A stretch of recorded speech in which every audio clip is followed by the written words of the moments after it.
ఓం నమః శివాయ. ఓం నమో నారాయణాయ. కర్మ నరదృష్టి నివారణ కాళభైరవాయ నమో నమః. ఓం గురు అరిష్టేతు సంప్రాప్తే గురు పూజాంచ కారయేత్. గురు ధ్యానం ప్రవక్ష్యామి. విద్యా ఉద్యోగ విదేశీయాన రాజసన్మానోత్సవ గజసన్మానోత్సవ వివాహ తదనంతర పుత్ర పుత్రిక సంతాన సంబంధిత అరిష్ట దోషపీడోప ఉపశాంతయే. హరి ఓం. మా ఛానల్కి స్వాగతం. చూస్తున్న వీక్షకులకు ప్రేక్షకులకు ప్రియ కాళభైరవ భగవద్బంధులకి స్వాగతం పలుకుతూ మమ్మల్ని ఎంతగానో ఆదరిస్తూ ఉండబడినటువంటి ప్రియ సోదర సోదరీమణులకు, సనాతన ధర్మ సంరక్షకులకు, జ్యోతిష్య అభిమానులకు, పుష్కర స్నానం చేసేటువంటి ఆధ్యాత్మిక భగవద్బంధువులకి, అంటే 12 ఏళ్ళకు ఒకసారి మనకు పుష్కరాలు వస్తూ ఉంటాయి. కుంభమేళ, అర్ధ కుంభమేళ, మహాకుంభమేళలో స్నానం చేసే వారందరికీ మరొక్కసారి చిన్న విన్నపం ఏమిటయ్యారగా, వృషభ రాశిలో నుంచి దేవగురు బృహస్పతి మిథున రాశిలోకి ప్రవేశం జరుగుతుంది కనుక మనకు సరస్వతి మాత అంటే సరస్వతి నది పుష్కర మహోత్సవ కార్యక్రమాలు జరుగుతూ ఉన్నాయి. కనుక మనకు తెలంగాణ రాష్ట్రంలో కాళేశ్వరం దగ్గర మనకు అంతర్వాహినిగా సరస్వతి నది పుష్కర మహోత్సవ కార్యక్రమాలు గవర్నమెంట్ వారు కూడా పెద్ద ఎత్తున ఏర్పాట్లు చేయడం జరుగుతుంది. కనుక మనమందరము కూడా మే నెల 15వ తారీఖు నుండి 27వ తారీఖు వరకు మన వీలును బట్టి వెళ్ళి పుష్కర స్నానాన్ని ఆచరింపజేసుకొని ముక్కోటి దేవతల యొక్క ఆశీస్సులు, పుష్కరుడి యొక్క ఆశీస్సులు పొందాలని కోరుకుంటూ అందరిపైనను 12 రాశులపైనను ఈ భూమండలం మీద ఉండబడినటువంటి అనేక జంతువులపైనను పక్షులపైనను ప్రకృతిపైనను దేవగురు బృహస్పతి యొక్క ఆశీస్సులు ఉండాలని కోరుకుంటూ అందరినీ చల్లగా ఆశీర్వదించమని కోరుకుంటూ మనము స్వామివారిని వేడుకుందాం. 12 రాశుల్లో గ్రహ గమనాన్ని ఓసారి వీక్షింపజేద్దాం. 15/5/2025 నుండి 31/5/2025 వరకు 12 రాశుల్లో గ్రహ గమనాల్ని మరొక్కసారి వీక్షింపచేద్దాం. మేషరాశిలో బుధ భగవానుడు సంచార స్థితి, వృషభ రాశిలో రవి భగవానుడు ఏడాది తర్వాత సంచార స్థితి, 12 సంవత్సరముల తర్వాత మిథున రాశిలో దేవగురు బృహస్పతి సంచార స్థితి, కర్కాటక రాశిలో కుజ భగవానుడు నీచభంగ రాజయోగ సంచార స్థితి, కన్యరాశిలో కేతు సంచార స్థితి, మీనరాశిలో శుక్ర భగవానుడు, శని భగవానుడు, రాహు భగవానుడు సంచార స్థితితో ప్రారంభంలో ఇలా ఉన్నాయి. 19వ తారీఖు 5వ నెల 2025 నుండి రాహు భగవానుడు కుంభరాశిలోకి సంచార స్థితి, కేతు భగవానుడు సింహరాశిలో సంచార స్థితితో 12 రాశుల్లో గ్రహ గమనాలను మనం ఒకసారి వీక్షింపచేసాం. సింహరాశి వారికి దేవగురు బృహస్పతి యొక్క ఆశీస్సులు పొంది అద్భుతమైన లాభాలు ఎలా పొందాలో ఈ వీడియోలో సవివరంగా సంపూర్ణంగా తెలుసుకుందాం. సింహరాశిలో ఏ నక్షత్రాలు వస్తానగా, మఖా నక్షత్రంలోని 4 పాదాలు, పుబ్బా నక్షత్రంలోని 4 పాదాలు, ఉత్తరా నక్షత్రంలోని 1 పాదం కలిపితే సింహరాశి. రాశాధిపతి సూర్యభగవానుడు. వీడికి 2వ స్థానంలో కేతు సంచార స్థితి ఉండడం వల్ల వృత్తులు, ఉద్యోగాలు, వ్యాపారాలు, రాజకీయాలు, సేవా రంగాల్లో వీరి మనోధైర్యము, వీరి యొక్క ఆలోచననే విజయానికి అనేక మెట్లు ఎక్కుతారని చెప్పి కూడా గమనించగలగాలి. అలాగే అష్టమంలో త్రిగ్రహ సంచార స్థితి, శుక్రుడు శని రాహు సంచార స్థితి ఉండడం వలన పుష్కర స్నానం చేయడం, 4 మంగళవారాలు 4 శనివారాలు వీలైనంత వరకు మౌనంగా ఉండడం, అమావాస్య తిథి యందు కాలభైరవ పూజా కార్యక్రమం పాల్గొనడం వలన సకల అనారోగ్యము దుష్టగ్రహాలు తొలగిపోతాయని చెప్పి కూడా గమనించాలి. అలాగనే భాగ్యస్థానంలో బుధ సంచార స్థితి ఉండడం వల్ల ప్రేమికులు భార్యాభర్తలు అన్యోన్యత చాలా అవసరం. ఒకరికి తెలియకపోతే మరొకరు ఏమైనా చెప్తే వినగలిగినట్లయితే విజయం మీ సొంతం అవుతుంది. ఏడాది తర్వాత రాజ్యస్థానంలో రవి సంచార స్థితి ఉండడం వలన ప్రమోషన్స్, వ్యాపారాలు, అభివృద్ధి, అనేక కెరియర్లో మంచి మలుపు తిరగబోతుందని చెప్పి కూడా గమనించాలి. ఏకాదశ స్థానం లాభస్థానంలో దేవగురు బృహస్పతి ఉండడం వలన పుష్కర స్నానం చేయడం, ఎరుపు వస్త్రాలు దానం చేయడం, గోధుమలతో కూడుకున్న ఆహారాన్ని అన్నదానం చేయడం, ప్రవహించే నీటిలో కొబ్బరికాయను వేయడం, రూపాయి బిళ్ళను నమస్కరించి వేయడం వలన గురు యోగ్యత కలిగి స్థిర చరాస్తులు, భూములు, ఇళ్ళు, వాహనాలు, క్రయ విక్రయాలు యోగదాయకం అని చెప్పి గమనించాలి. వ్యయంలో కుజ భగవానుడు ఉండడం వలన దూరావాయు జల ప్రయాణాల్లో ఆటంకాలు, ఇబ్బందులు పొంచి ఉన్నాయి. ఇలాంటప్పుడు మౌనం, ధ్యానం, సత్ప్రవర్తన, దానము, దేవాలయము, సత్సంగము కార్యక్రమం వల్ల యోగదాయకం.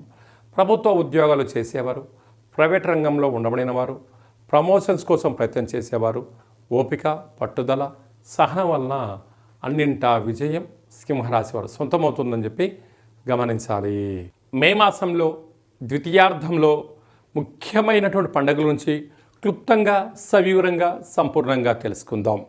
మనకు విశేషంగా 20వ తారీఖున వైశాఖ మాస బహుళ అష్టమి, అలాగనే 27వ తారీఖున వైశాఖ మాస కృష్ణపక్ష అమావాస్య సందర్భంగా మనమందరము కూడా గృహాన్ని శుద్ధిగా పెట్టుకొని కాళభైరవ స్వామి స్మరణ, ధ్యానము, కాళభైరవ స్వామి అష్టకాన్ని వినడం, సునకపు మహారాజు గారికి ఆహారాన్ని ఏర్పాటు చేయడం, అలాగనే కాకి వాహన దేవతకు ఆహారాన్ని ఏర్పాటు చేయడం వలన సంచిత కర్మ, ప్రారబ్ధ కర్మ, ఆగమిక కర్మలు తొలగిపోతాయని చెప్పి గమనించాలి.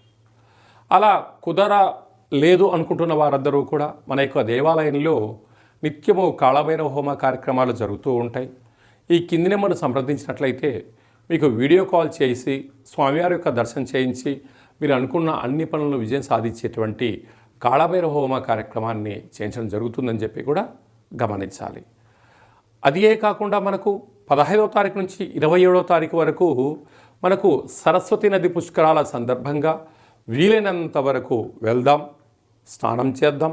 గతించినటువంటి పెద్దవారికి అక్కడ హిరణ్య శ్రాద్ధము, సువర్ణ శ్రాద్ధము, అలాగా అనేక కార్యక్రమాలు, దశదానాలు చేయడం వలన వారి యొక్క ఆశీస్సులు మన కుటుంబాలకు శ్రీరామ రక్ష అని చెప్పి గమనించగలగాలి.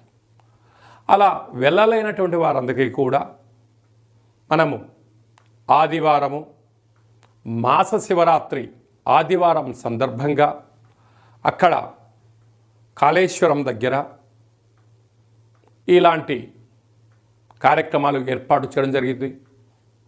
వెళ్ళలేనటువంటి వారందరూ కూడా మీ పేర్లు, గోత్రనామములు, గతించిన వారి పేర్లను వాట్సాప్లో మీరు పంపించగలిగినట్లయితే మీకు వీడియో కాల్ చేయించి చూపించి దండం పెట్టించి మీకు ఆ పుష్కర జలాన్ని ప్రసాదంగా అందజేయడం జరుగుతుంది. అలాగా పుష్కర స్నానం చేయడం వలన దేవతల యొక్క ఆశీస్సులు, గతించిన వారికి ఆ శ్రాద్ధకర్మలు అంటే పిండ ప్రధాన కార్యక్రమాలు చేయించడం వలన వంశాభివృద్ధి కలుగుతుంది.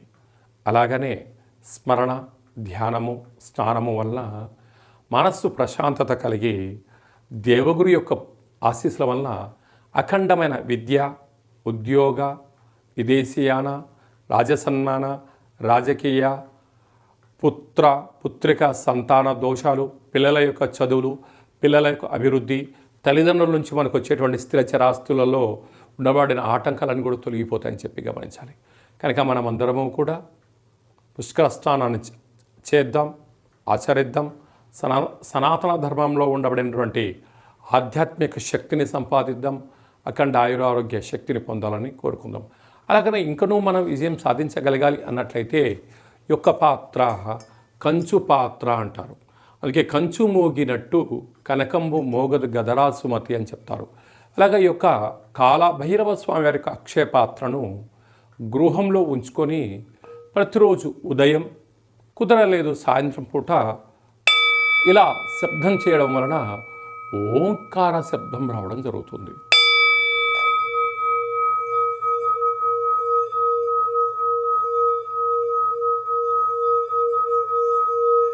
ఈ ఓంకార శబ్దాన్ని సృష్టించడం వలన, వినడం వలన మన మనస్సు ప్రశాంతత ఉండడం, గృహంలో ఉండబడినటువంటి జ్యేష్ఠాదేవి బయటికి వెళ్ళిపోవడం, ఇంట్లో వాస్తుదోషం తొలగిపోవడం, మానవుని శరీరంలో చక్రాలు వికసింపచేయడం, మనం ఏదైతే అనుకుంటున్నామో ఆ పనులు అన్నింటినీ కూడా కాళభైరవ స్వామి దేవో ముందుండి నెరవేర్చడం జరుగుతుంది. అలాగా కాళభైరవ స్వామి యొక్క పూజ 20 రకాల వస్తువులతో దిష్టి దించి ఈ అక్షయ పాత్రను అందజేయడం జరుగుతుంది.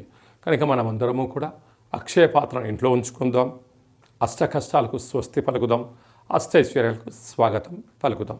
అలాగే మీ వ్యక్తిగత జాతకం తెలుసుకోవాలనుకుంటున్నారా? మీరు పుట్టినటువంటి తేదీ, నెల, సంవత్సరం, సమయం, మీ పేరు రాసి ఆన్లైన్ ద్వారా కానీ ఆఫ్లైన్ ద్వారా కానీ మీరు పంపించగలిగినట్లయితే 100 సంవత్సరాల జాతకాన్ని వ్రాసి పంపించి మీరు పుట్టినప్పుడు గ్రహ గమనాలు ఎలా ఉన్నాయి, ప్రస్తుతం ఎలా ఉంటున్నాయి, రాబోయే కాలంలో ఎలా ఉండబోతున్నాయో సవివరంగా సంపూర్ణంగా తెలియజేయడం కూడా జరుగుతుంది. చాలామందికి డేటా బర్త్లో లేనటువంటి వారికి మీ పేరు యొక్క మొదటి అక్షరాన్ని అనుసరిస్తూ రాశిని తెలియచేస్తూ స్థితిగతులను తెలియచేస్తూ రమణ శాస్త్రం ద్వారా అనగా గవ్వళ ద్వారా కాళభైరవ ఉపాసన చేత భూత భవిష్యత్ వర్తమానాన్ని తెలియజేయడం జరుగుతుంది. కనుక జాతకాన్ని తెలుసుకుందాం, జీవితంలో రాబోయేటువంటి అడ్డంకులను తొలగించుకుందాం, ఐశ్వర్యాన్ని ఆనందాన్ని పొందుదాం, అద్భుతమైన యోగాలను మన సొంతం చేసుకుందాం, మన గ్రామ రాష్ట్ర దేశ ప్రపంచ స్థాయి వరకు అందరం ఎదగాలని కోరుకుందాం. కనుక జాతకం తెలుసుకోవాలనుకుంటున్న వారందరూ కూడా అపాయింట్మెంట్ తీసుకొని సంప్రదించగలరు. అలాగా వివాహం కాని వారికి ఎందుకు వివాహం అవ్వడం లేదు, జాతకాలు ఎలాంటి దోషాలు ఉన్నాయి, ఎలాంటి అబ్బాయి ఎలాంటి అమ్మాయిని వివాహం చేసుకోవచ్చు, ఎలాంటి అమ్మాయి ఎలాంటి అబ్బాయిని వివాహం చేసుకోవచ్చో తెలియచేయడం జరుగుతుంది. వివాహం అయినటువంటి దంపతులు తరచుగా చిన్న చిన్న విషయాలకు గొడవ పడడం, విడిపోయేంత వరకు తీసుకొస్తూ ఉంటారు. అలా కాకుండా చిన్న చిన్న మార్పుల సలహాలు సూచనల ద్వారా మిమ్మల్ని ఆ పార్వతీ పరమేశ్వరులు ఎలా కలిసి ఉంటారో ఉండేటువంటి ఆధ్యాత్మిక సలహాలు సూచనలు ఇవ్వడం కూడా జరుగుతుందని చెప్పి గమనించాలి. అందరికీ వైశాఖ మాసంలో ఉండబడినటువంటి బహుళాష్టమి అమావాస్య సరస్వతి నది పుష్కర భగవంతుడి యొక్క ఆశీర్వాదం కోరుకుంటూ ఆశీర్వచనం. ఓం శతమానం భవతి శతాయు పురుష సతేంద్రియ ఆయుష్యేవేంద్రియే ప్రతిష్టతి ధనం ధాన్యం బహుపుత్రలాభం శత సంవత్సరం దీర్ఘమాయు సర్వే జనా సుఖినో భవంతు లోకా సమస్త సుఖినో భవంతు. సర్వం సంపూర్ణ కాళభైరవ దేవత, రుద్రదేవత, బృహస్పతి దేవత అనుగ్రహ ప్రసాద సిద్ధిరస్తు తదాస్తు. ఈ వీడియో మీకు నచ్చినట్టయితే లైక్ చేయండి, షేర్ చేయండి, మా ఛానల్ని సబ్స్క్రైబ్ చేసుకోండి. మేము చేస్తున్న ఆధ్యాత్మికమైన వీడియోలు అందరికన్నా ముందుగా మీరు చూడాలి అనుకుంటున్న వారందరికీ కూడా చూసి ఈ యొక్క ఆధ్యాత్మిక భక్తి సమాచారాన్ని భగవద్బంధులకు మిత్రులకు చేరవేయండి. హిందూ ధర్మాన్ని కాపాడండి.